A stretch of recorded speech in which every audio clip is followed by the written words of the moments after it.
हमने 100 years of Lahore cinema को 2 eras में डिवाइड किया है। These are the first 50 years of Lahore cinema, जहाँ पे आप देख सकते हैं कि जो वैनिटी वो काफ़ी मैसी है, लाइटिंग काफ़ी डल है और जो मॉडल है उनका मेकअप काफ़ी हार्श और बोल्ड है।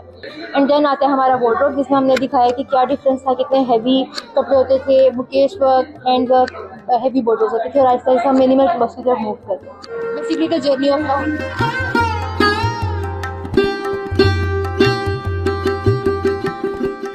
बेसिकली हमें ये रियलाइज करने की जरूरत है कि सिनेमा नहीं गया नीचे, हमारी it's an intellectual curtailment. No, you don't have 300 people who could sit together and make a film. You need a different kind of field. सारे इकट्ठे चलेंगे, सारे ग्रो करेंगे तो सिनेमा ग्रो करेगा ना। तो जब आपके सारे आर्ट्स नहीं चलते या सारे आर्ट्स नहीं कंटिन्यू करेंगे तो फिर सिनेमा नहीं चलेगा। ज्यादा उससे हिस्ट्री से ज्यादा मैं ये देखता हूँ कि अगले 100 साल में हमने क्या करना है।